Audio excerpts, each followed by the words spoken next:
టాలీవుడ్లో నైజాం ట్రెండ్ నడుస్తోంది. ఆ యాసతో చాలా సినిమాలు హిట్ అయ్యాయి. ఇంకా చాలా మూవీలు అదే బాట పట్టాయి.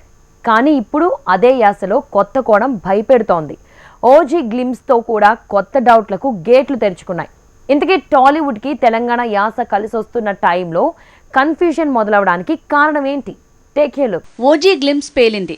రెట్రో స్టైల్లో ప్యారలల్ ప్యాంట్తో గెడ్డెం లుక్తో ఆ కత్తి పట్టుకుని పవన్ చేసే ఫీట్లు మత్తిపోగొట్టిలో ఉన్నాయి. రజనీకాంత్ కబాలే టీజర్ వచ్చినప్పుడు ఎంత షాక్ అయ్యారో అలా పవన్ ఓజీ గ్లిమ్స్ మతిపోగొడుతోంది. మరాఠాలో పవన్ చెప్పే డైలాగ్స్తో గూస్ బంప్స్ వచ్చేస్తున్నాయి. ఇక థియేటర్స్లో పూనకాలే అనుకోవాల్సి వచ్చేలా ఉంది. ఇక ఓజీ మూవీలో హీరోది నైజాం బ్యాక్ డ్రాప్ అని తెలుస్తోంది.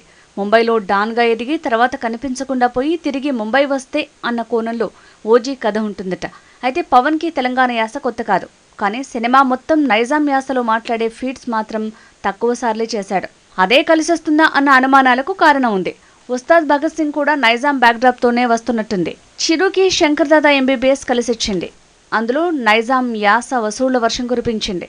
కానీ శంకర్ దాదా జిందాబాద్ కానీ భోలా శంకర్ కానీ సేమ్ ఫార్ములా వాడితే సీన్ రిపీట్ కాలేదు.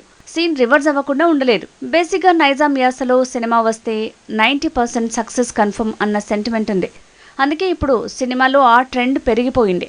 అయితే ఒకే యాసని హీరోలు 2 సార్లు రిపీట్ చేస్తే మాత్రం చేతులు కాలుతాయా అనిలా Bhola Shankar result భయపెడుతోంది.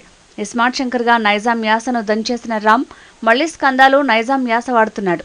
Double smart శంకర్లో మళ్లీ నైజాం యాసతో దూసుకుపోబోతున్నాడు. బాలయ్య కెరీర్లో నైజాం యాస పెద్దగా వాడలేదు. వాడినా ఏదో 1-6 డైలాగ్స్ తప్ప ఇప్పుడు భగవంత్ కేసరిలో పూర్తిగా నైజాం బ్యాక్డ్రాప్తోనే సినిమా చేస్తున్నాడు. అనిల్ రావిపూడి మూవీ కాబట్టి కామెడీ ఫ్లేవర్తో సినిమా సేఫ్ జోన్లోనే ఉంటుంది.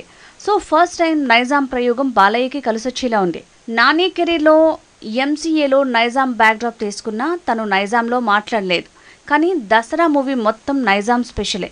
అదే తనకి 100 కోట్ల వసూళ్లని తీసుకొచ్చింది. ఏదేమైనా నైజాం యాస ఫార్ములా తొలిసారి ప్రయత్నించిన హీరోలకి బానే కలిసొస్తోంది. కింగ్ నాగార్జున మూవీ నా సామిరంగా తెలంగాణ, రాయలసీమ, కోస్తా ఆంధ్ర 3 బ్యాక్డ్రాప్స్లో తెరకెక్కుతున్న నాగ్ మాత్రం నైజాం యాసతో షాక్ ఇవ్వబోతున్నాడట. అదే నిజమైతే ఇది నాగ్కి దసరా లాంటి సినిమా అంటున్నారు.